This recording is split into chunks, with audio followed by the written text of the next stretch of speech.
الحمد للہ نحمده ونستعینه ونستغفره ونؤمن به ونتوکل علیہ ونعوذ باللہ من شرور انفسنا ومن سیئات اعمالنا من يهده الله فلا مضل له ومن يضلل فلا هادي له ونشهد ان لا اله الا الله وحده لا شريك له ونشهد ان محمدا عبده ورسوله صلی اللہ تعالی علیہ وعلى آلہ واصحابہ وبارک وسلم تسلیما کثیرا کثیرا اما بعد فاعوذ باللہ من الشیطان الرجیم بسم اللہ الرحمن الرحیم کلا انا خلقناہم مما یعلمون فلا اقسم برب المشارق والمغارب انا لقادرون على ان نبدل خیرا منہم وما نحن بمسبوقین۔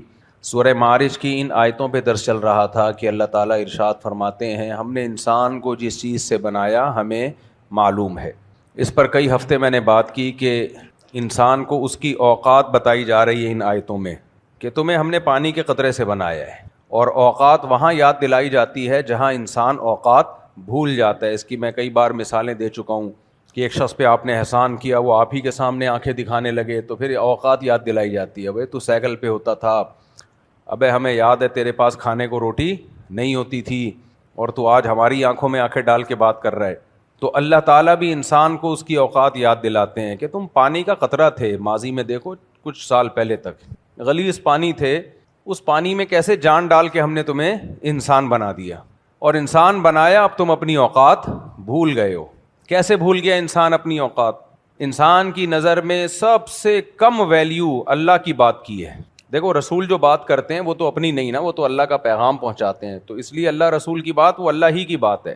صحابہ کرام جب نبی سے کوئی بات سنتے نا تو سب سے زیادہ اس کو اہمیت دیا کرتے تھے کہ بھئی نبی کی بات ہے، بس نبی کی بات آ گئی تو بات ختم۔ اب آپ دیکھ لیں ہمارا حال کیا ہے، کسی نے اب کلچر کو خدا بنایا ہوا ہے، کلچر کیا کہتا ہے، کسی نے خواہشات کو خدا بنایا ہوا ہے، کسی نے بیوی کو خدا بنایا، کسی عورت نے شوہر کو خدا بنایا، کسی نے باپ کو خدا بنایا، کسی نے اولاد کو خدا بنایا، کسی نے مغربی کلچر کو خدا بنایا۔ یہ تو میجورٹی اب یہی کر رہی ہے کہ جو وہ ہیں وہی ہم ہیں۔ جو پڑھے لکھے لوگ ہیں نا وہ چونکہ ایجوکیشن وہیں سے لے رہے ہیں، تعلیم ساری وہیں سے لے رہے ہیں، تو وہ انہی کو باپ بنا لیتے ہیں، انہی کی صبح و شام تعریفیں کرتے ہیں۔ جب آپ کسی قوم کی صبح و شام تعریفیں کرو اس کا مطلب وہ آپ کے لیے قابل تقلید ہیں، پھر تو وہی ہو گیا نا، اس کو آپ نے خدا بنا لیا، اسی کو فالو کرنا ہے۔ کسی نے پتھر کے بنے ہوئے بتوں کو خدا بنا لیا، کسی نے گائے کو خدا بنا لیا، کسی نے اپنے پیر و مرشد کو خدا بنا لیا۔ یہ بھی بہت ہوتا ہے ہماری سوسائٹی میں، پیر صاحب پتھر پہ لکیر بن جاتے ہیں، وہ انسان نہیں ہے، وہ پتہ نہیں کوئی الگ سی خلائی مخلوق ہے، وہ اتنا عجیب بنا دیتے ہیں پیر صاحب کو۔ بھائی پیر ہے یار، وہ اس کو پہلے مفتیوں سے فتویٰ لو۔ بعض پیر ایسے ہیں جو میرے پیچھے نماز نہیں پڑھتے، وہ کہتے ہیں یہ ویڈیو بناتا ہے اس لیے اس کے پیچھے نماز جائز نہیں ہے۔ پھر کہتے ہیں ان کے یہاں خواتین میں تراویح آتی ہیں، بے پردگی ہوتی ہے، اس لیے اس کے پیچھے نماز جائز نہیں ہے۔ ظرف تھوڑا بڑا کر لو، ظرف کیا کر لو؟ ہمارے یہاں خواتین میں تراویح میں خواتین آتی ہیں، تراویح میں ہو سکتا ہے بے پردگی بھی ہوتی ہو، لیکن اس کی میں کئی بار ریزن بیان کر چکا ہوں کہ اس زمانے میں دو چیزیں دیکھنی ہیں آپ نے، بے پردگی ایک، یہ بھی فتنہ ہے، دوسرا فتنہ یہ کہ خواتین کو گھر میں بالکل بند کر دیا جائے، اس میں بھی فتنہ ہوگا۔ بے پردگی کا نہیں ہوگا لیکن وہ والا فتنہ ہوگا اس میں بے دینی کا، کہ چند گھرانے تو بچ جائیں گے جن گھروں کا علماء صلحاء سے تعلق ہے یا کوئی پیر صاحب سے بیعت ہیں۔ میجورٹی کا کیا ہوگا؟ ہمارے ہاں بعض لوگ دیکھ رہے ہوتے ہیں اس 1% طبقے کو جس 1% کا علماء سے تعلق ہوتا ہے، اس 99% کو نہیں دیکھتے جس کا علماء سے تعلق نہیں ہے۔ تو ہم نے دین 99% میں کرنا ہے، وہ اپنے چند مخصوص مریدوں کو لے کے بیٹھنا ہے جو خانقاہوں میں محاسبے مراقبے کر کے سلوک کے 18ویں منزل پہ پہنچے ہوئے ہیں، 17ویں منزل پہ پہنچے ہوئے ہیں؟ اگر 4 آدمیوں کو لے کے جنت میں جانا ہے پھر یہ ٹھیک پیکیج ہے۔ بعضوں نے میرے پیچھے نماز پڑھنا چھوڑ دی، یار ان کیا خواتین آ رہی ہیں بیان میں، سوری ادھر تراویح میں خواتین آ رہی ہیں، تو کیا ہو گیا ہے؟ آپ رائے سے اختلاف کرو لیکن کسی کی نیتوں پہ شک کرنا کہ یہ بے دین ہو گئے ہیں، ان کو دین کا۔ بعض لوگ مجھے یہ بھی کہتے ہیں اپنے پیر و مرشد کے طریقے سے ہٹ گئے ہیں، مفتی رشید احمد صاحب کے طریقے سے، کیونکہ مفتی رشید احمد صاحب رحمۃ اللہ علیہ تو پردے میں بہت سخت تھے، واقعی سخت تھے، مضبوط تھے، سخت نہیں مضبوط۔ پردہ ایسا ہی ہونا چاہیے جیسا مفتی رشید احمد صاحب کرایا کرتے تھے، لیکن کیا زمانے کے بدلنے سے حکام تبدیل نہیں ہوتے؟ کیا کلمہ ہم نے حضرت مفتی رشید احمد صاحب کا پڑھا ہے یا کلمہ ہم نے اللہ رسول کا پڑھا ہے؟ دیکھو میں اس کی ایک مثال دیتا ہوں، کیونکہ یہ آج کل مجھ پہ بہت زیادہ شروع ہو گئے ہیں، جو خاص طور پہ جو پیر و مرشد ٹائپ کے لوگ ہیں نا وہ زیادہ کر رہے ہیں یہ، کیونکہ ان کے ہاں خانقاہوں میں بہت پردہ ہوتا ہے، بہت سخت SOPs ہوتی ہیں، تو وہ جب دیکھتے ہیں کہ یہاں وہ SOPs نہیں ہیں تو وہ پھر باتیں کرنا شروع ہو جاتے ہیں. بھائی دین ایک خانقاہ کے لیے چند مریدوں کے لیے نہیں ہے. کچھ لوگ کوانٹٹی کو فوکس کوالٹی کو فوکس کرتے ہیں, 4 آدمی بنے لیکن بہت نیک بنے, لیکن کوانٹٹی کے ساتھ ساتھ کوالٹی کے ساتھ ساتھ کوانٹٹی بھی تو ہے نا, کہ آپ زیادہ لوگوں کو دین پہ لے کر آؤ. تو اس میں جو شریعت کی بنیادیں ہیں ان پہ تو کمپرومائز نہیں ہوگا, لیکن جو طریقہ ہے اس میں لچک پیدا کی جائے گی, اس میں لچک پیدا کی جائے گی. اب میں آپ کو ایک مثال سے سمجھاتا ہوں. نبی کریم صلی اللہ علیہ وسلم کی صحیح حدیث ہے, لا تمنعوا اماء اللہ من المساجد, بخاری کی حدیث ہے, عورتوں کو مسجد میں آنے سے مت روکو.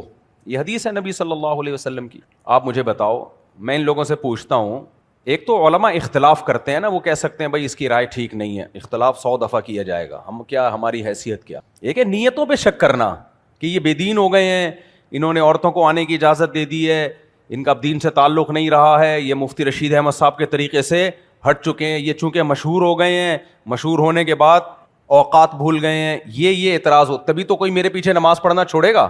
کیا خیال ہے؟ ورنہ صرف علمی اختلاف کی بیس پہ کوئی نماز تھوڑی چھوڑتا ہے کسی کے پیچھے. اب میں آپ سے ایک سوال پوچھتا ہوں, نبی صلی اللہ علیہ وسلم کی بخاری کی حدیث ہے, لا تمنعوا اماء اللہ من المساجد, اللہ کی بندیوں کو مسجد میں آنے سے مت روکو. یہ بخاری کی حدیث ہے. اس کے باوجود امام ابو حنیفہ رحمہ اللہ کا فتویٰ کیا ہے کہ امام صاحب نے فتویٰ دیا کہ ہمارے زمانے میں عورتوں کو مسجد میں آنے کی اجازت نہیں ہے.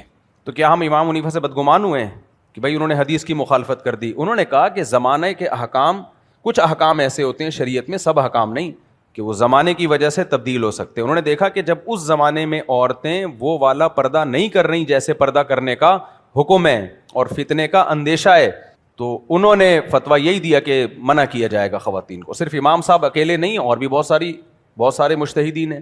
سیدہ عائشہ رضی اللہ تعالی عنہ کی بخاری ہی میں حدیث موجود ہے, لو کان النبی رأى ما رأینا لمنع نساءنا کما منعت نساء بنی اسرائیل. سیدہ عائشہ فرماتی ہیں کہ اگر نبی ہمارے زمانے کی عورتوں کو دیکھ لیتے تو ان کو مسجدوں میں آنے سے روک دیتے. اب سوچو, سیدہ عائشہ کے دور کی خواتین کا یہ حال ہے کہ وہ فرما رہی ہیں کہ عورتیں ان SOPs پہ عمل نہیں کر رہی ہیں, ان پابندیوں پہ عمل نہیں کر رہی ہیں جن پابندیوں کے ساتھ ان کو مسجد میں آنے کی پرمیشن ملی تھی. لہذا نبی ہمارے زمانے کی عورتوں کو دیکھ لیتے تو منع کر دیتے. تو امام حنیفہ نے بھی اسی کے حساب سے فتویٰ دیا, بھائی یہ زمانہ وہ زمانہ ہے جس میں فتنہ اور فساد پھیل رہا ہے, کوئی مسجد میں آنا فرض واجب تو ہے نہیں. تو اب مجھے ایک بات بتاؤ, کوئی امام ابو حنیفہ سے بدگمان ہو سکتا ہے؟ توجہ ہے نا آپ لوگوں کی. کوئی یہ کہہ سکتا ہے کہ انہوں نے حدیث کی مخالفت کی ہے؟ نہ, ہم کہیں گے بھائی ان کا مقصد حدیث کی مخالفت نہیں ہے, ان کا مقصد امت کو فتنے سے بچانا ہے, کیونکہ خواتین پابندی نہیں کر رہی ہیں. یہی تعویل کریں گے کہ نہیں کریں گے؟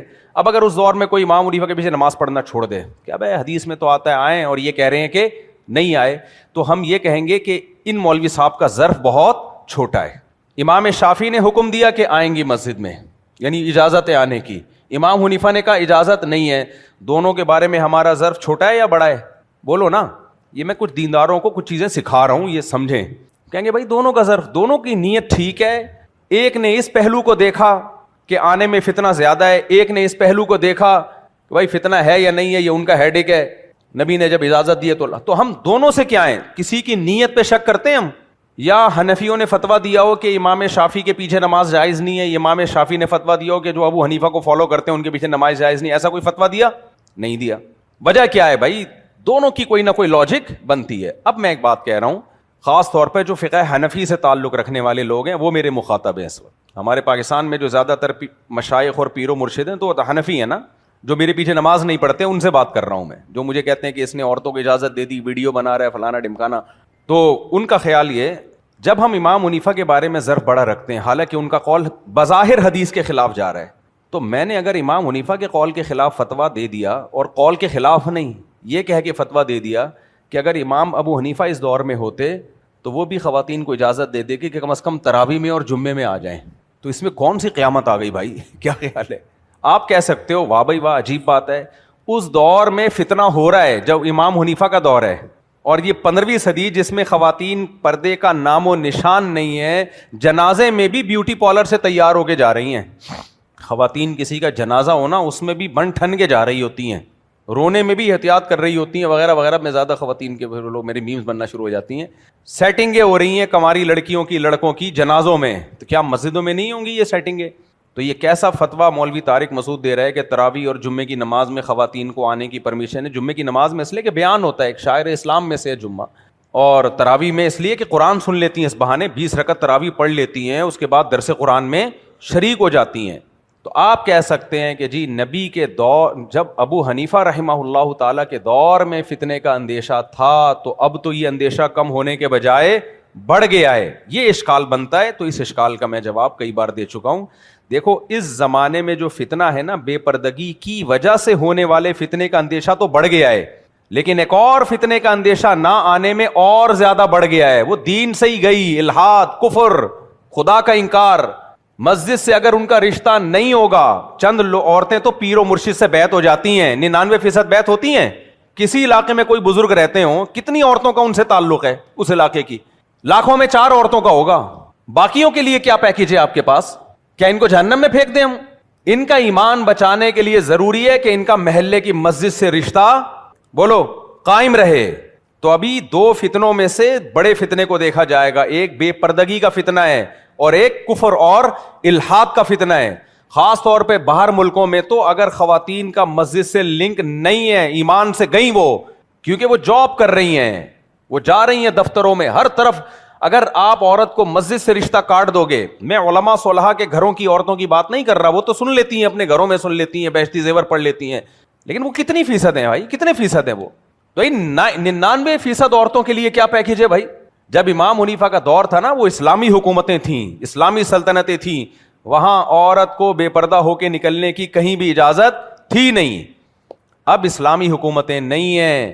اب کیا ہے, عورت کو مسجد میں آنے سے روکا تو یہ نہیں ہوگا کہ وہ گھر کی 99% عورتوں کی بات کر رہا ہوں میں, پیروں کے مریدوں کی مریدنیوں کی بات نہیں کر رہا, میں مریدنیوں کی بات نہیں کر رہا. 99% عورتیں کیا کرتی ہیں جو رمضان میں تراویح میں نہیں آتی؟ کیا وہ گھروں میں رو رو کے دعائیں مانگ رہی ہوتی ہیں؟ وہ سارے شاپنگ سینٹروں کی زینت بنی ہوئی ہوتی ہے. تنظیم اسلامی والے رمضان میں جو لمبا قیام وہ کرتے ہیں نا تراویح, اور ہر 4 رکعت کے بعد درس ہوتا ہے, بہت ساری خواتین آتی ہیں. بعض لوگوں نے اس پہ بڑے اشکالات کیے. میں نے کہا اگر یہ لوگ یہ نہ کر رہے ہوتے, یہ ساری عورتیں حیدری کے مارکیٹوں کی زینت بنی ہوئی ہوتی ہیں اس وقت. تو پریکٹیکلی کیا ہو رہا ہے, ان 99% خواتین جو مسجد میں نہیں آئیں گی, یہ بازاروں میں جائیں گی. اس کی آسان مثال دے دیتا ہوں. کیا ہمارے اکابر میں بنات کے مدرسوں کا کوئی ثبوت ملتا ہے؟ بولو, نہیں ملتا نا. لڑکیوں کے الگ سے مدرسے نہیں ہوا کرتے تھے. لڑکیاں عالمہ بنی ہیں گھروں میں, اپنے شوہر سے, اپنے بھائی سے. حافظ ابن حجر رحمۃ اللہ علیہ بہت بڑے محدث, ان کی زوجہ عالمہ تھیں. علامہ عینی رحمۃ اللہ علیہ کے بارے میں سنا ہے کہ ان کی زوجہ بھی کیا تھیں, بہت بڑی عالمہ تھیں. وہ اپنی زوجہ سے باقاعدہ مدد لیا کرتے تھے علمی کاموں میں. گھروں میں عالمہ بنی ہیں, مدرسے نہیں تھے باقاعدہ. وجہ کیا تھی بھائی؟ جب مسجد میں جانے کی اجازت نہیں ہے, حالانکہ وہ اجازت تو منصوص ہے, نبی صلی اللہ علیہ وسلم سے ثابت ہے, تو تعلیمی ادارے میں مدرسے میں جانے کی کیسے اجازت ہوگی؟ اس میں تو فتنہ اور بھی زیادہ ہے. لیکن جب علماء نے دیکھا کہ اب اسلامی حکومت نہیں ہے, خواتین گھروں سے نکل چکی ہیں, اب اگر آپ نے دین کے تعلیمی ادارے نہیں بنائے تو وہ یہ نہیں کہ گھروں میں رہیں گی, وہ کالج اور یونیورسٹیوں میں جا کے دنیاوی علم حاصل کریں گی. اور وہ بھی کسی حد تک اب ضرورت بن چکا ہے, رشتے ہی نہیں ہوتے اگر یہ سب عورت تعلیم حاصل نہ کرے, اور بڑے مسائل کھڑے ہوتے ہیں. خیر وہ کسی کا پرسنل معاملہ ہے کہ وہ اپنی بچی کو کالج بھیجتا ہے نہیں بھیجتا, اس میں 2 رائے ہو سکتی ہیں. لیکن اتنی بات تو ہے کہ جب لڑکیاں کالج میں یونیورسٹیوں میں جا رہی ہیں تو آپ دینی تعلیم کے لیے ان کو مدرسہ پرووائڈ نہیں کر رہے, تو جو عالمہ بننا چاہتی ہیں وہ کہیں گی بھائی ہمارے پاس عالمہ بننے کے لیے تو کوئی ادارہ ہے ہی نہیں, تو ہم اسی کو ایجوکیشن سسٹم میں جائیں گے, پھر ہمیں نہیں کہنا کہ ہم دین سے دور ہو گئے. تو اس لیے علماء نے وقت کی ضرورت سمجھی اور صرف مدرسے نہیں, مدارس البنات کا ایک جال بچھا دیا پورے ملک میں, پوری دنیا میں, اور بالکل بر وقت صحیح کام کیا, حالانکہ وہ حدیث سے ثابت نہیں ہے. تو کمال کی بات ہے, جو حدیث سے ثابت ہے اس میں تو اجتہاد نہیں ہو رہا, اور جو حدیث سے ثابت نہیں ہے اس میں اجتہاد ہو گیا. تو اب جب یہ ہوگا نا, خواتین آئیں گی تو یہ مانا جائے گا جب ضرورت ہے تو پردے کو کنٹرول کرنے کی حتی الامکان کوشش کی جائے گی. لیکن اگر کہیں بے پردگی ہو رہی ہے, کچھ تھوڑے بہت فسادات سامنے آ رہے ہیں, تو ان فسادات کی بیس پہ یہ نہیں کیا جائے گا کہ بالکل ہی پابندی لگا دو, کیونکہ پابندی لگانے کے فسادات مسجد میں آنے کے فسادات سے زیادہ ہیں. نمبر 2 اب آنے میں فتنے کم ہیں, نہ آنے میں فتنے زیادہ ہیں. اور وہ فتنے جو امام حنیفہ کے دور میں تھے نا, وہ بھی اب کم ہیں. کیوں؟ اس دور میں عورت کہیں بھی نہیں جاتی تھی, ایک جگہ تھی جہاں جو مسجد تھی. تو فاسق فاجر لوگوں کو عورت کو دیکھنے کے لیے, بد نظری کرنے کے لیے ایک ہی راستہ تھا, وہ کیا تھا؟ مسجد. جبکہ میں نے اب بتایا کہ اب مسجد کے علاوہ دنیا میں ہر جگہ جا رہی ہیں. اب مسجدوں کا نہیں ہے کہ وہ ڈیٹنگ پوائنٹ بنیں گے, ڈیٹنگ پوائنٹ کے لیے 20 جگہیں اور ہیں. یہی وجہ ہے کہ جن ملکوں میں خواتین مسجدوں میں آتی ہیں وہاں وہ فتنوں کے واقعات ہیں نہیں جو اب نہیں ہے. سعودی عرب میں آتی ہیں, عراق میں, جتنے عرب کنٹریز ہیں, ملیشیا, سب میں آ رہی ہیں. میں نے تو وہاں جا کے سروے کیا, کہہ رہے کچھ بھی نہیں ہوتا یہاں پہ. وجہ کیا ہے؟ اب جس کو اپنی ٹھڑک پوری کرنی ہوتی ہے اس کے لیے ٹھڑک پوری کرنے کے راستے اتنے کھل گئے ہیں کہ اب مسجد کو وہ سہارا نہیں بنائے گا. پھر بھی میں یہ کہتا ہوں اگر کسی پیر و مرشد کو میری یہ دلیل سمجھ میں نہیں آتی تو نہ آئے, فاسق تو قرار نہ دینا کہ جی یہ اکابر کے طریقے سے ہٹ گئے. بھائی اسلام سے ہٹنا برا ہے, اسلام سے نہیں ہٹے کوئی, اسلام کو فوکس کرو. تو یہاں بھی یہ ہے کہ یہ بھی ایک طرح کے پیر و مرشد کو خدا بنانا ہے. میں ان مریدوں سے کہتا ہوں تم جا کے دارالعلوم کورنگی سے فتویٰ لے آؤ, بنوری ٹاؤن سے فتویٰ لے آؤ کہ مفتی طارق مسعود جیسے آدمی کے پیچھے نماز جائز نہیں ہے, یہ فسادات پائے جاتے ہیں اس آدمی نے. وہ اگر فتویٰ دے دینا کہ ہاں جائز نہیں ہے, آپ جہاں رہتے ہو وہیں مسجد ہے, وہ اگر فتویٰ دے دیں تو آپ 100 دفعہ اس فتوے کو فالو کرو. اور اگر وہ فتویٰ نہیں دے رہے تو پھر اپنے پیر کی بات ماننا, یہ پیر پرستی ہے. کیونکہ علم صاحب فتویٰ سے لیا جائے گا. دین کا علم, دین کا علم پیر و مرشد سے نہیں پوچھا جاتا کہ کس کے پیچھے نماز پڑھنی ہے, کس کے پیچھے نہیں پڑھنی ہے. فتویٰ مفتیوں سے لیا جاتا ہے. آپ کو میرے فتوے پہ اعتماد نہیں ہے, آپ بنوری ٹاؤن سے فتویٰ لے آؤ, آپ دارالعلوم کورنگی سے فتویٰ لے آؤ. وہ اگر آپ کو فتویٰ دے دیں کہ جی یہ جو جس امام کے اندر یہ چیزیں پائی جائیں اس امام کے پیچھے نماز جائز نہیں ہے, پھر آپ نماز نہ پڑھو. ایسا اگر فتویٰ نہیں ہے آپ کے پاس تو اپنے پیر کے کہنے پر اگر آپ محلے کی مسجد میں جماعت چھوڑو گے, یہ فتنہ پھیلانے والی بات ہے, یہ امت میں انتشار پیدا کرنے والی بات ہے. یہ آپ اپنے مریدوں کو کم ظرف بنا رہے ہو, بلکہ حقیقت میں ایک نیا فرقہ لانچ کر رہے ہو. آپ ایک نیا فرقہ لانچ کر رہے ہو آپ. تو یہ ناجائز ہے, غلط ہے. دوسرا اعتراض جو ہم پہ کیا جاتا ہے, یہ مسئلہ سمجھ گئے کہ نہیں سمجھ گئے, کہ ویڈیو بنواتے ہیں جی, سیلفیاں بنواتے ہیں. ویڈیو بنانا یا سیلفی بنانا, ڈیجیٹل ویڈیو, اس کا تصویر ہونا پوری دنیا کے علماء تو دور کی بات, خود علماء دیوبند میں اختلافی مسئلہ ہی ہے. فاسق قرار دینے کے لیے ضروری ہے کہ کوئی مسئلہ چاروں اماموں کے نزدیک کیا ہو, چاروں فقہ کے ماننے والوں کے نزدیک. دیکھو جھینگا کھانا میں جائز نہیں سمجھتا, جھینگا کھانا فقہ حنفی میں جائز نہیں, لیکن کوئی کھا رہا ہو اس کو فاسق نہیں قرار دیتا میں, فاسق نہیں قرار دیتا میں اس کو کہ یہ کبیرہ گناہ کا مرتکب ہے. بھائی کبیرہ گناہ کا اطلاق اسی گناہ پر ہوگا جو چاروں ائمہ کے نزدیک کیا ہو, ناجائز ہو, اختلاف کی گنجائش نہ ہو. تو صرف احناف میں نہیں, احناف کا بھی ایک پارٹ ہے نا علماء دیوبند. احناف تو پوری دنیا میں, عرب میں بھی ہیں, مدینہ میں بھی حنفی علماء ہیں, مکہ میں بھی حنفی علماء ہیں, ایران میں بھی بہت ہیں, افغانستان میں بھی بہت ہیں, اور آذربائیجان میں, ازبکستان میں, شام میں, مصر میں, ہر جگہ دنیا میں پھیلے ہوئے ہیں. لیکن علماء دیوبند ان میں سے ایک مخصوص طبقے کو کہا جاتا ہے. تو صرف احناف میں نہیں, علماء دیوبند کے اندر بھی یہ اختلافی مسئلہ ہے. اس پہ تو حضرت مفتی رفیع عثمانی صاحب جو مفتی اعظم پاکستان تھے, ان کا باقاعدہ فتویٰ ہے, میں نے خود اپنی کانوں سے ان سے سنا ہے براہ راست کہ یہ تصویر میں داخل نہیں ہے. ان کو اس پہ بہت تحفظات تھے. جب تصویر ہی نہیں ہے ان کی نزدیک, تو جب تصویر نہیں ہے تو سیلفی کھنچوانے والے کو یا اپنی ویڈیو بنوانے والے کو فاسق قرار دیا جا سکتا ہے. زیادہ سے زیادہ آپ یہ کہو گے کہ ہماری رائے میں یہ ٹھیک نہیں ہے. پھر آپ حرم کیا کیسے جاتے ہو؟ حرم میں تو ساری تراویح ویڈیو پہ آتی ہے, وہاں بھی نہ پڑھو آپ نماز. اور حرم میں 24 گھنٹے ویڈیو بن رہی ہے. ہمارے ہاں تو بیان کے دوران ویڈیو بن رہی ہے نا, حرم میں 24 گھنٹے وہاں نمازیوں کی اور امام کی ویڈیو بن رہی ہوتی ہے. آپ اپنے ٹی وی پہ یہاں بیٹھ کے دیکھ سکتے ہو, وہاں کیا تعویل کرو گے آپ؟ سارے ہی فاسق ہو گئے تو بچے گا کون میرے بھائی جنت میں جانے کے لیے؟ تو اس لیے اپنے پیر و مرشد کو پیر و مرشدی بناؤ, خدا بنانے کی کوشش مت کرو. ہمارے پیر و مرشد مفتی رشید احمد صاحب رحمۃ اللہ علیہ تھے, لیکن ہم نے جب دیکھا کچھ مسائل میں تو فوراً اختلاف کر لیا. اس میں کون سی ایسی بات ہے؟ ہمارے حضرت فٹ بال کو حرام لکھا ہے سلفتاوا میں. فٹ بال کھیلنا کیا ہے؟ کیونکہ حضرت نے فٹ بال میں ٹانگیں ٹوٹتی بھی دیکھی لوگوں کی, اور منہ پہ جیسے کسی کے لگی فٹ بال آ کے پورا منہ گھوم گیا اس کا. تو حضرت نے تو لکھ دیا کہ یہ جائز ہی نہیں ہے, اتنا فساد ہے. لیکن جب جامع ترشید سے فتویٰ گیا تو فٹ بال کے حرام ہونے کا نہیں گیا فتویٰ. جب سوال آیا نا تو کسی نے جواب لکھا کہ مفتی رشید احمد صاحب نے ناجائز لکھا ہے. حضرت مفتی دریم صاحب نے فرمایا بھائی مفتی رشید احمد صاحب نے لکھ دیا ناجائز, تو ان کی رائے تھی, انہوں نے کچھ واقعات ایسے دیکھ لیے. تو آپ تو علماء ہو, مفتیان کرام ہو, ہر کھیل میں کچھ نہ کچھ واقعات تو ہوتے ہیں, تو اگر ان سے غلط خطا ہو گئی تو کیا مفتی کے لیے جائز ہے کہ اس غلطی میں ان کو فالو کرے صرف اس لیے کہ وہ پیر و مرشد تھے؟ ہر کھیل میں کچھ نہ کچھ واقعات ہوتے ہیں، کرکٹ میں بھی ہوں گے، فٹ بال میں. حضرت نے اصل میں دیکھ لیے تھے چند واقعات، تو حضرت نے شیطانی گولے کے نام سے رسالہ لکھا. ابھی بھی اصل فتاوی موجود ہے، مفتی رشید احمد صاحب کا رسالہ ہے، اس رسالے کا نام ہے شیطانی بولو نا گولا، فٹ بال کو. پھر مفتی عبد الرحیم صاحب نے بتایا حضرت نے کچھ لوگوں کو دیکھا ٹانگ ٹوٹتے ہوئے دیکھا فٹ بال میں، ایک بندے نے فٹ بال ماری تو دوسرے کی ناک پہ جا کے لگی، وہ پتہ نہیں انا للہ ہو گیا یا ابھی زندہ ہے واللہ عالم. ایک اور ایسا واقعہ دیکھا وہ کسی کے لگا تو حضرت نے ایک رسالہ لکھا، یہ تو کھیل ہی ناجائز ہے.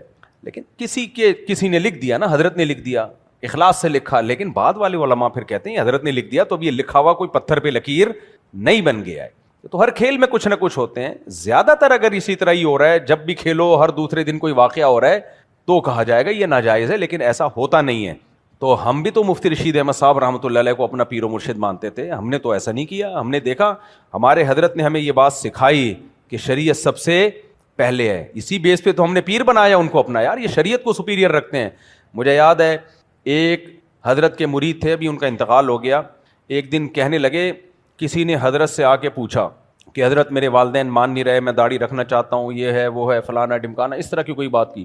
تو حضرت نے فرمایا والدین کو آپ یہ جواب دیں. تھوڑا حضرت نے بعض دفعہ اللہ کی محبت کا غلبہ ہو جاتا ہے کسی پہ، غیرت کا غلبہ ہو جاتا ہے تو وہ ذرا سخت الفاظ کہہ دیتا ہے. تو حضرت نے جب ان کو مشورہ دیا سب کے سامنے، تو وہ جو حضرت کے مرید تھے بڑے زبردست عالم بھی تھے، وہ انہوں نے مجھے کہا کہ یار یہ ماں باپ کے لیے ایسے الفاظ استعمال کرنا تو ٹھیک معلوم نہیں ہوتا. تو وہ بھی مفتی رشید احمد صاحب سے بیعت تھے کہ حضرت نے جو یہ الفاظ کہہ دیے ہیں تو حضرت کو ایسا نہیں کہنا چاہیے. میں نے کہا دیکھو یہ حضرت ہی کی تربیت ہے کہ آپ کو اپنے پیر صاحب کی کوئی بات لگ رہی ہے خلاف شرع تو آپ اعتراض کر رہے ہو. میں نے کہا یہ مزاج آپ کو یہاں ملے گا، عام طور پہ کہیں اور نہیں ملتا. میں نے کہا یہ کریڈٹ کس کو جاتا ہے؟ بھائی انسان ہے، غیرت اور حمیت میں ذرا سخت جملے کہلوا دیے. اور میں نے کہا آپ حضرت کو لکھ کے دے دو محبت کے ساتھ کہ حضرت یہ ایسا محسوس ہو رہا ہے کہ یہ مناسب نہیں ہو، تو حضرت فوراً رجوع بھی کر لیں گے. تو انہوں نے کہا آپ بالکل صحیح کہہ رہے ہو. میرے دل میں اپنے شیخ سے تھوڑی بدگمانی آئی تھی کہ یہ کیسے الفاظ استعمال کروا رہے ہیں والدین کے لیے، لیکن آپ کا یہ جملہ سن کے وہ بدگمانی دور ہو گئی کہ یہ تربیت بھی کس نے کی ہے کہ ہمیں اپنے شیخ کی بات پہ اشکال ہو رہا ہے. کیونکہ اللہ نے والدین کا اتنا بڑا مقام قرآن مجید میں بتایا ہے، ان کے سامنے اف مت کرو یہ. اور پھر ابراہیم علیہ الصلوۃ والسلام کا جو واقعہ ہے کہ کیسے اپنے باپ کو انہوں نے نصیحتیں کی ہیں، کیا انداز تھا ان کا. تو بعض دفعہ انسان ہر چیز ہر وقت انسان کے ذہن میں مستحضر نہیں ہوتی. تو یہ تربیت بھی کس نے کی ہے کہ بھائی پیر اگر کوئی ایسی بات کرتا ہے جو نامناسب لگتی ہے تو اس میں فالو نہیں کرنا ہے پیر کی بات کو، پیر و مرشد کی بات کو. لیکن بہت ساری جگہوں پہ یہ سب چیزیں نہیں ہو رہی ہیں. تو میں بتا رہا تھا کہ کسی نے اب ایک اور بات کر کے یہ ٹاپک ہی میں مکمل کر دوں. مسئلہ پتہ ہے کیا ہے؟ امام اگر پکا فاسق بھی ہو نا، فاسق بھی ہو تو بھی محلے کی نماز اس کے پیچھے نہیں چھوڑی جائے گی. شریعت میں اجتماعیت ہے، اجتماعیت، اور اجتماعیت پیدا کرنے کے لیے ظرف بڑا رکھنا پڑتا ہے، اپنی رائے کو قربان کرنا پڑتا ہے. اگر ہر شخص اپنی رائے، اور ہر آدمی کی نظر میں امام کا جو ایک معیار ہے نا وہ دوسرے سے ڈیفرنٹ ہے.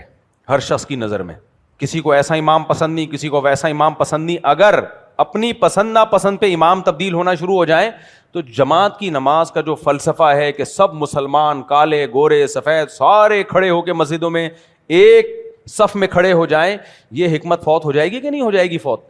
کسی کو امام کی آواز پسند نہیں آتی، کسی کو امام کی قرات پسند نہیں آتی، کسی کو امام کی شکل پسند نہیں آتی، کسی کو امام کا چلنا پسند نہیں آتا. اسلام نے بولا ہے بھائی اجتماعیت دیکھی جائے گی، اجتماعیت کی خاطر اپنی انفرادی رائے کو قربان کیا جائے گا. مسجدوں میں کچھ پنچایتی ہمیشہ سے ہوتے ہیں جن کو امام اچھا نہیں لگتا، آ کے پوچھتے ہیں امام میں یہ ہے، امام میں یہ. بھائی آپ کو نماز مسجد میں آ کے جماعت سے پڑھنی ہے، امام آپ کو اچھا لگے یا امام آپ کو اچھا نہ لگے. کیوں؟ اجتماعیت اس وقت تک قائم رکھنا ممکن نہیں ہے جب تک آپ اپنی رائے کو قربان نہ کر دیں. جوڑ پیدا کرنے کے لیے اپنی رائے سے پیچھے ہٹنا پڑتا ہے. اور آج کل خانقاہوں میں جو پیر و مرشد لوگ سکھا رہے ہوتے ہیں، زیادہ تر، سب کی بات نہیں کر رہا، وہ جوڑ نہیں سکھا رہے ہوتے، وہ توڑ سکھا رہے ہوتے ہیں. کوئی کسی پیر سے جا کے بیعت ہو جائے نا، سب سے پہلے اپنی مسجد کے امام کے کیڑے نکالنا شروع کر دیتا ہے، کیونکہ وہاں پیر کو دیکھتا ہے وہ تقوی کا جو ان کا معیار ہے، وہ تو نظر خرامہ خرامہ چل رہے ہیں، اور ایسے وہ امام کو دیکھتا ہے تو سب سے پہلے کہاں کیڑے نکالتا ہے؟ امام ایسا. ابے بھائی تم اپنے امام سے محبت کرو، اس کے پیچھے نماز پڑھتے ہو تم. دوسری خرابی کیا ہوتی ہے؟ پیر سے بیعت ہوئے، ابا سائڈ پہ ہو گئے، پیر ابا بن گیا اور ابا کی 2 ٹکے کی حیثیت نہیں رہی ہے گھر میں. ایک مرید نے مجھے کہا کہ میرے پیر صاحب کہتے ہیں ٹنڈ کرواؤ. وہ مرید بڑا مالدار تھا, کہہ رہے میرے ماں باپ کہتے ہیں ٹنڈ نہیں کراؤ.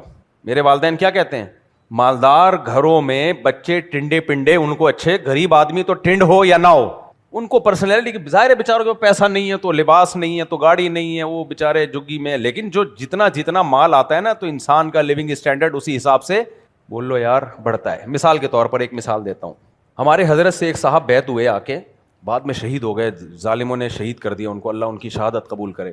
بیعت ہوئے تو وہ ہر وقت بال بنا کے رکھیں گے اور سرما یا جو بھی ان کا فیشن ہوگا, ہر وقت داڑھی بھی اور ویسٹ کوٹ اور استری, اور اتنا ایک بل بھی نہ آیا ایسے بالکل. ہمارے شیخ حضرت مفتی عبدالرحیم صاحب کہتے ہیں مجھے خیال ہوا میں ان کو سمجھاؤں گا کیا, یہ زنانہ پن ہے یار, ہر وقت نوک پلک درست کرتے رہنا. بھائی شیخ کا کام ہوتا ہے مرید کو سمجھائے نا, یہ بھی تو تربیت کا حصہ ہے. ہر وقت اپنے آپ پہ کہ میں اچھا لگوں, ہر وقت یہ فکر, کبھی کبھار تو تھوڑے بہت چلتا ہے یار. اتنا زیادہ ہر وقت وہ اپنے آپ کو بنا سنوار کے رکھتے تھے. تو کہتے ہیں میں نے ارادہ کیا میں ان کو تنبیہ کرتا ہوں, لیکن مجھے پتا چلا یہ ایکٹر تھے, توبہ کر کے اسلام قبول کیا. کہتے ہیں بس میں نے ارادہ ترک کر دیا, کیونکہ جب یہ ایکٹر تھے نا تو اس سے بھی زیادہ اب کچھ تو وہ چیز رہ جائے گی نا باقی. تو کہا میں نے کہا یہ معذور ہے, ان کو چھوڑ دو, یہ اتنا بھی ہے تو ان داڑھی رکھ لی, بس یہ بڑی غنیمت کی بات ہے. تو جیسے جیسے انسان کا مالی لحاظ سے اسٹینڈرڈ بڑھتا ہے, اس کا لیونگ اسٹینڈرڈ, اس کی پرسنالٹی, اس کا رکھ رکھاؤ اسی حساب سے کیا ہوتا ہے بولو نا, بڑھتا ہے. اب وہ بڑے مالدار گھرانے کے تھے, پیر صاحب نے حکم دیا کیا کرا لو, ٹنڈ. اب ان کے ماں باپ کو لگا کہ یار ٹنڈ کرائیں گے تو ہم جب بڑی بڑی محفلوں میں جانا ہوتا ہے تو اب ٹنڈا پنڈا بچہ اچھا نہیں لگے گا. اب ماں کو بھی برا لگا, نہیں ٹنڈ کراؤ. اب پیر صاحب کہہ رہے ہیں میرا حکم ہے ٹنڈ کراؤ, ابا بھی کہہ رہے ہیں ٹنڈ نہیں کراؤ. اب وہ پیر صاحب کا حکم مان کے ایک دفعہ تو ٹنڈ کرا لی انہوں نے, دوبارہ پیر صاحب نے کہا ٹنڈ کراؤ. ماں اور ایک جھگڑا, میرے پاس آیا جھگڑا. میں نے کہا یار, میں نے کہا خدا کے بندے, جس باپ نے تمہیں پیدا کیا, کھلایا پلایا, جس ماں نے دودھ پلایا, وہ پیر کے مقابلے میں اس کو ویلیو کہہ رہے ہیں نہیں جی پیر صاحب روحانی ترقی کا ذریعہ ہے, ماں باپ جسمانی ترقی کا ذریعہ ہے, تو روحانی ترقی کی ویلیو جسمانی ترقی سے زیادہ ہے. میں نے کہا محنت کس کی زیادہ ہے, محنت ساری زندگی محنت ماں اور باپ نے کی ہے, اور یہ روحانی ترقی میں سب سے پہلے تو ایمان ہے. ایمان کہاں سے ملا ہے, پیر صاحب سے ملا ہے, ماں باپ سے ملا ہے. ماں باپ کے گھر, مسلمان ماں باپ کے گھر پیدا ہوئے ہو, بیسک تو ماں باپ نے بنائی ہے. بچپن میں کلمہ ماں باپ نے سکھایا, بچپن میں مسجد کا تعارف. اگر ماں باپ یہ نہ کرتے تو پیر تو سمجھ میں ہی نہیں آنا تھا. ماں باپ کے احسانات اور پیر کے احسانات الگ الگ پلڑے میں رکھے جائیں. ماں باپ کے احسانات بہت زیادہ, اور ان کی محبت بھی پیر سے بہت زیادہ ہے. میں نے کہا آج ایکسیڈنٹ اللہ نہ کرے آپ کا ہو جائے, لوگ آپ کے پیر کو فون نہیں کریں گے, کہاں فون کریں گے, ابا اماں کو, بھائی بہنوں کو فون کریں گے. اور میں نے کہا پیر صاحب علاج بھی نہیں کریں گے اپنے خرچے پہ, علاج بھی نہیں کریں گے اپنے خرچے پہ. جب بینک سے وہ خالی ہونا شروع ہوں گے نا آغا خان میں پیسے, یہ دے دنا دن پیسے, تو پیر صاحب ایک دو دفعہ ہو سکتا ہے دے کے بولیں گے بھائی اپنے کوئی بھائی نہیں ہے تمہارا, کوئی باپ نہیں ہے تمہارا. اب آپ بولو پیر صاحب اطاعت تو میں آپ کی کرتا تھا, خرچہ آپ کریں گے, بولیں گے خرچہ وہ کرے گا جو تمہارا باپ ہے, تو پھر اطاعت بھی اسی کی ہوگی جو آپ کا باپ ہے. آئیے سمجھ میں. تو وہ اتنا زیادہ مسئلہ ہوا, اتنا مسئلہ ہوا. پھر شادی پیر صاحب سے پوچھ کے ہو رہی ہے, بیوی نے, تمہاری بیوی نے پیر صاحب کے ساتھ رہنا ہے, تمہارے باپ اور ماں کے ساتھ رہنا ہے اس نے. یہ مریدوں میں چل رہا ہے آج کل مارکیٹ میں. ابا پریشان ہوتے ہیں کہ میرا بیٹا تو میرے ہاتھ سے گیا بھائی, پیر صاحب ہی کے چرنوں میں بیٹھا رہتا ہے ہر وقت. پیر صاحب نے کہا یہاں شادی کرو, وہاں شادی ہو گئی. پیر صاحب نے کہا طلاق دے دو, طلاق دے دو. پیر صاحب نے کہا طلاق نہیں دو تو نہیں دو. ابا کہے گا پھر اسی کو آئی ڈی کارڈ میں اسی کو لکھوا لے اپنا باپ. یہ زیادتی ہے شریعت پہ. مولانا اشرف علی تھانوی رحمۃ اللہ علیہ نے اس پہ بہت آواز اٹھائی ہے, اللہ ان کو جزائے خیر دے. وہ ایسی چیزوں پہ آواز اٹھاتے تھے. ان کے الفاظ ہیں, لو بھائی پیدا کسی نے کیا, پالا کسی نے, اور ہو کسی اور کے گئے. یہ ان کے الفاظ ہیں.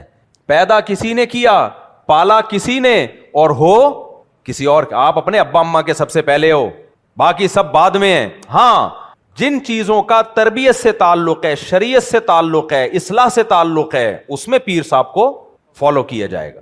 شریعت سے جہاں تک تعلق ہے اس میں پیر صاحب کو فالو کیا جائے گا. ہمارے حضرت مفتی رشید احمد صاحب سے کسی نے پوچھا کہ حضرت اگر پیر ایک الگ بات کا حکم دے, ماں باپ الگ بات کا حکم دیں, تو کس کو فالو کیا جائے گا؟ حضرت نے فرمایا وہ پیر پیر ہی نہیں ہے جو ماں باپ کی مرضی کے خلاف آپ کو کسی بات کا آرڈر دے, وہ پیر ہی نہیں ہے, وہ تو خلاف شرع لے کے جا رہا ہے. پیر کے پاس جانے سے ماں باپ کی اطاعت کا جذبہ کم ہونے کے بجائے بڑھنا چاہیے, ماں باپ سے محبت کم ہونے کے بجائے بڑھنی چاہیے. اگر پیر سے بیعت ہونے کے بعد آپ کو اپنے ابا اماں فاسق و فاجر لگنا شروع ہو گئے, پیر صاحب تو ایسے خراما خراما چلتے ہیں, کبھی آج تک کسی انٹی پہ نظر اٹھا کے نہیں دیکھا, اور ایک ابا ہیں ٹھرکی, ابا بھی بعض ٹھرکی ہوتے ہیں, کوئی انٹی ایسی نہیں ابا آئے اور ابا نے ٹکٹی باندھ کے ان کو دیکھا نہ ہو.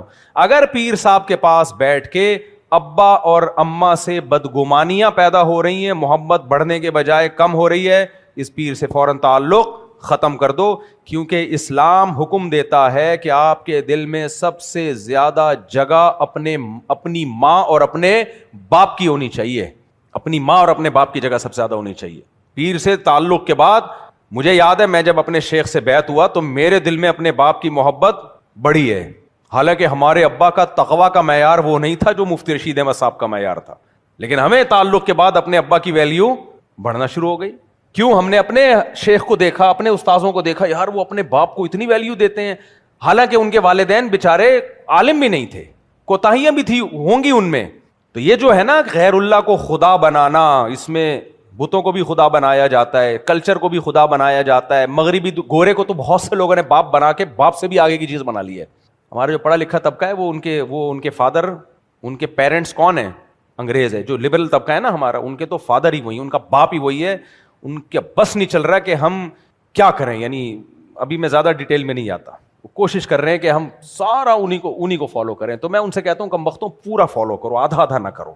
یہ پیڑے کھانے کے لیے اسلام کو فالو کرتے ہیں جب اسلام میں پیڑے مل رہے ہوتے ہیں, باقی کس کو فالو کر رہے ہوتے ہیں؟ اس پہ تو میں کئی بار بولتا رہتا ہوں, بھی میں نہیں جاتا. بھی میں تھوڑا پیر پرستی جو چل رہی ہے نا مارکیٹ میں, اس پہ میں آج تھوڑی سی بات میں اور تھوڑی ڈیٹیل سے کروں گا.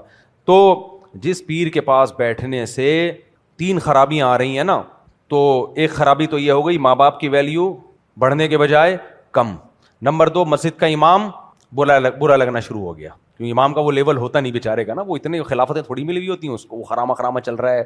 اور تیسری بات, ایک تو والدین کا مسئلہ, دوسرا امام کا مسئلہ, تیسرا کیا بتایا تھا میں نے؟ ایک اور چیز بتائی تھی یار, ذہن سے نکل گئی.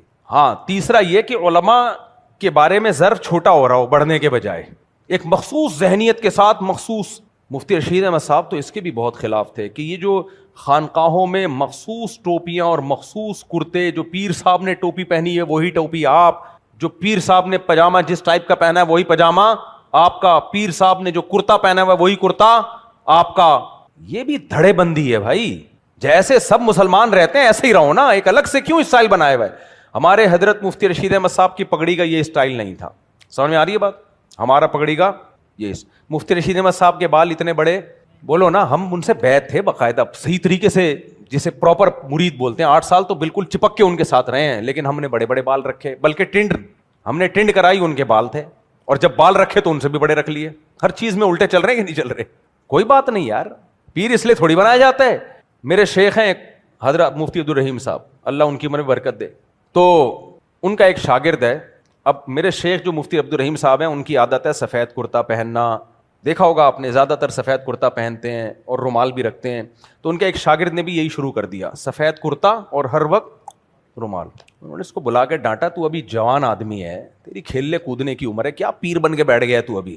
حالانکہ ان کو تو خوش ہونا چاہیے کہ ماشاء اللہ اتنا عشق ہو گیا اپنے شیخ و مرشد دامت برکاتہم سے, وہی رومال آپ نے دیکھا ہوگا نا ان کی ویڈیو میں, سفید رومال ہوتا ہے. انہوں نے کہا بھائی کیا ہے, کیوں ٹوکا؟ اس لیے کہ ابھی حب جاہ پیدا ہوگا اس سے, نوجوانوں کی طرح رہو. بعض پیروں کو اتنی کم عمری میں خلافت ملتی ہے جب ان کے کھیلنے کودنے کی عمر ہوتی ہے, تو جو کھیلنے کودنے کی عمر تھے اس میں پیر بن کے بیٹھ گئے تو تکبر پیدا ہوگا کہ نہیں ہوگا؟ ہر چیز اپنی ایج کے حساب سے ہوتی ہے بھائی, جو ہو. مفتی رشید احمد صاحب رحمہ اللہ تعالیٰ کے پاس ایک نوجوان کو ہمارے دارالافتاء میں بٹھا دیا خدمت کے لیے. حضرت کو چاہیے تھا مستقل خدمت کے لیے ایک لڑکا جو گھر کے باہر کے سارے کام کرے.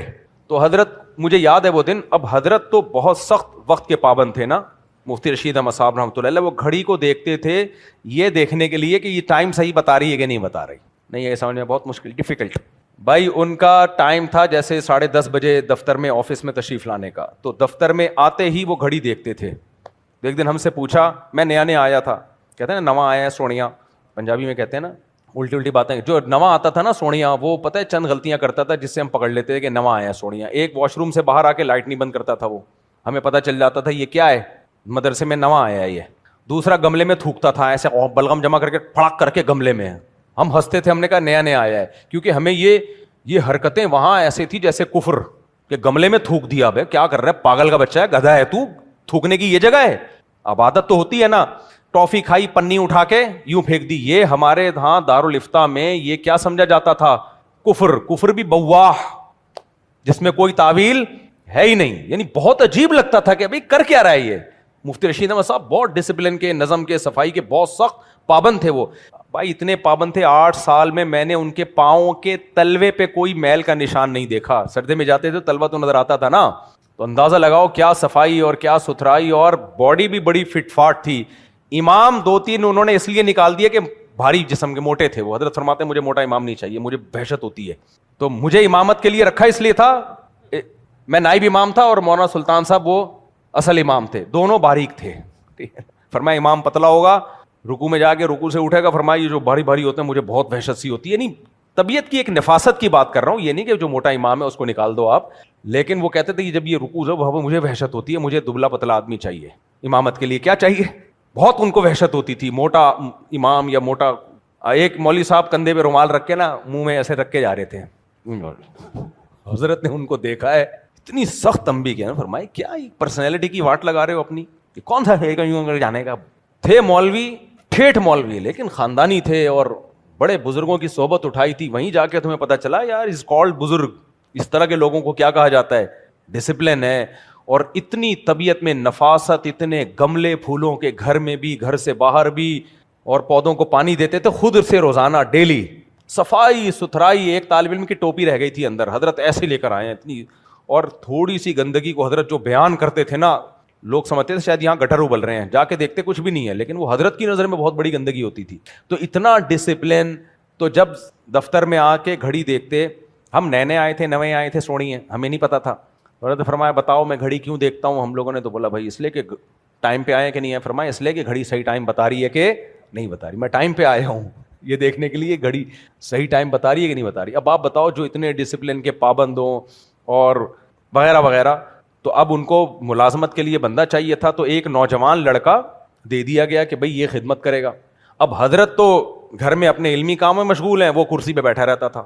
حضرت نے اس کو نکال دیا, بھاگ گیا یہاں سے. حضرت نے فرمایا اس بیچارے کی کھیلنے کودنے کی عمر ہے. میں بتا رہا ہوں اتنے نفیس, لیکن ہر شخص سے اس کی ایج کے حساب سے معاملہ کیا جائے گا نا.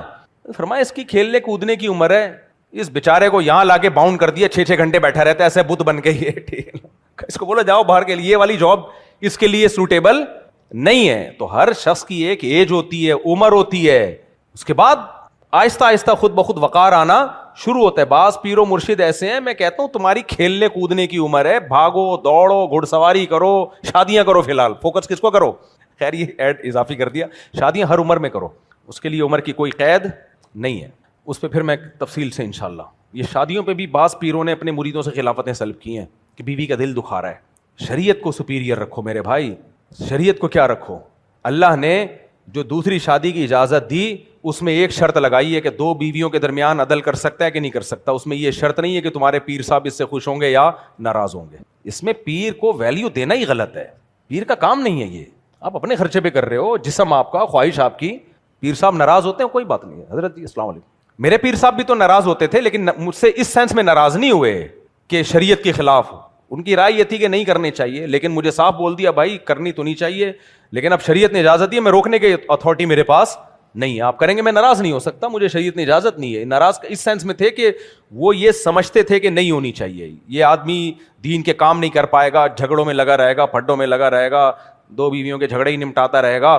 تو اس سینس میں کوئی اگر مشورہ دے تو مشورے کی حد تک ٹھیک ہے, لیکن پیر صاحب اس پہ ناراض ہو جائیں کیوں کر لیا آپ نے, اور پھر میں نے جب منع کیا تھا, یہ اتھارٹی پیر و مرشد کے پاس بولو نہیں ہے. یہ ہمارے رب نے ہمیں پرمیشن دے دی, اور اسلامی قانون ہے نا, لا ہے. جب اسلام نے لا بنایا تو پیر مرشد سے پوچھ کے تھوڑی بنایا ہے. میں اس موقع پر اکثر ایک مثال دیتا ہوں. ایک آدمی میرے پاس آیا, وہ کسی پیر سے بیعت تھا, پیر بھی برحق پیر تھے. پیروں میں بھی زیادہ تر تو 2 نمبر ہوتے ہیں نا, میں 1 نمبر پیر کی بات کر رہا ہوں. عاملوں میں 2 نمبر ہوتے ہیں سارے ہی, پیروں میں سارے 2 نمبر نہیں ہوتے, نیک بھی پیر و مرشد ہوتے ہیں. تو آیا کہنے لگا کہ جی ایک طلاق یافتہ خاتون, بیوہ خاتون سے میں نکاح کرنا چاہتا ہوں, لیکن دوسری شادی کر رہا ہوں, میرے پیر صاحب اجازت نہیں دے رہے. میں نے کہا مجھے ایک بات بتاؤ, آپ کے یہ لڑکی اگر آپ کے پیر صاحب کی بیٹی ہوتی جو بیوہ ہوتی, پھر اگر آپ کو اجازت دیتے تو بھی اشکال تھا, اجازت نہ دیتے تو بھی اشکال تھا. اجازت دیتے تو سوال پیدا ہوتا ہے دوسروں کی بیٹیوں کے لیے اصول کچھ اور اپنی بیٹی کے لیے اصول کچھ اور اجازت نہ دیتے تو بھی ظلم تھا اپنی بیٹی کے لیے. ایک رشتہ مل رہا ہے جس کو وہ پسند بھی کر رہی ہے, وہ اس کو گھر لے کے دے رہا ہے, اس کے سارے خرچے اٹھا رہا ہے, تو آپ اپنی بیٹی کا رشتہ داؤ پہ کیوں لگا رہے ہو؟ بیوہ عورت کی آسانی سے شادی ہو جاتی ہے ہماری سوسائٹی میں, کسی جوان آدمی سے ہوتی ہے, ایسے آدمی سے ہوتی ہے کہ بہت جلد دوبارہ بیوہ ہونے کا چانس ہوتا ہے. بیوہ عورت کی شادی جس بندے سے ہوتی ہے نا, آپ دیکھ لو جو بھی بیوہ عورت شادی کرتی ہے دوبارہ بیوہ ہو جاتی ہے, پھر شادی کرتی ہے بہت جلدی, تو لوگ اس کو منحوس سمجھنا شروع کر دیتے ہیں, یار جس عورت سے شادی, جس مرد سے شادی کرے وہ مر جاتا ہے. بھائی وہ شادی ہی ایسے بڈھے سے ہو رہی ہوتی ہے کہ وہ واجب الانتقال ہوتا ہے. ایک تو واجب الچماٹ ہوتا ہے نا, ایک ہوتا ہے واجب الانتقال جس کا تھوڑے دنوں میں انتقال ہونے والا ہے. تو بیوہ عورتیں کی بیچاریوں کے, جوان آدمیوں کے تھوڑی رشتے آتے ہیں. میں نے کہا یار اگر تم اس شادی سے انکار کرو گے اپنے پیر کے کہنے پہ, یہ کسی لڑکی کے ساتھ ظلم اور زیادتی ہے. اللہ نے اجازت اسی لیے دی ہے کہ یہ ساری عورتوں کو اللہ دیکھتا ہے, صرف پیر صاحب کا علم اتنا کامل تھوڑی ہے کہ وہ شریعت سے آگے نکل جائیں, اتنا کامل تھوڑی ہے. تو اس لیے اللہ رسول کی بات کو دیکھا جائے گا. اس میں پیر و مرشد کی ایک لمٹ ہے, اس سے آگے مت بڑھنے دو. تو میرا مقصد آپ لوگوں کو اپنے پیر و مرشد سے بغاوت پہ نہیں اکسانا ہے. میرا مقصد ہے پیر سے تعلق قائم کیا جاتا ہے شریعت پہ چلنے کے لیے. اگر پیر ہی مقصود کائنات بن جائے ختم, پھر یہ وہی غلو ہے جو یہود و نصارہ میں آیا, یہ وہی غلو ہے جو بدعتی لوگوں میں ہوتا ہے. اور کئی مسائل آ رہے ہیں ذہن میں. 3 باتیں ہو گئی نا, جس پیر کے ساتھ بیٹھ کے کیا ہو رہا ہے, مسجد کے امام کی عقیدت بڑھنے کے بجائے کم, اگر عقیدت بڑھ رہی ہے امام سے, علماء سے, چاہے ان کا وہ تقوی کا وہ لیول نہ ہو, کوئی مسئلہ نہیں. میں نے دیکھا جب کوئی کسی پیر سے جا کے بیعت ہوتا ہے نا, مسجد کے امام کے کیڑے سب سے پہلے نکالتا ہے. یہی تمام تنظیموں میں بھی ہو رہا ہے. تنظیموں جو ہماری دینی تنظیمیں ہیں, میں نام لے کے نہیں رد کرتا تنظیموں پہ, ان میں بھی یہی ہوتا ہے. آپ کسی بڑے اسکالر کو سننا شروع کر دیں, مسجد کے امام تو 2 ٹکے کی حیثیت ہی نہیں رہتی, کیڑے نکالتا ہے. اب اس امام کو کیا پتا بھائی, اس کا وہ لیول نہیں ہے. آپ اس سے اس بیس پہ محبت کریں کہ آپ کے محلے کا امام ہے. جہاں جس کے ساتھ تعلق قائم کرنے میں پازیٹیوٹی پیدا ہو رہی ہے, مثبت سوچ بن رہی ہے, سمجھ لو برحق پیر ہے. اور جس کے ساتھ تعلق قائم کرنے میں ایسا لگ رہا ہے کہ یہی ہے, باقی سارے تو پکوڑے بیچ رہے ہیں, باقیوں کو تو کچھ پتہ ہی نہیں ہے, تو سمجھ لو مجھے پیر غلط ٹریک پہ لے کے چل رہا ہے, یہ غلط. تو پہلا مسئلہ کیا ہوا, مسجد کے امام سے عقیدت بڑھنی چاہیے پیر صاحب سے تعلق قائم کرنے کے بعد, اس کے پیچھے نماز کی ویلیو بڑھنی چاہیے. نمبر 2, ماں باپ کی ویلیو کم ہونے کے بجائے چاہے فاسق ماں باپ ہوں, میں نیک ماں باپ کی تو بات ہی نہیں کر رہا. نمبر 3, علماء سے محبت کم ہونے کے بجائے بڑھنی چاہیے. نمبر 4, ٹینڈ نہیں کرائے اگر ماں باپ راضی نہ ہو.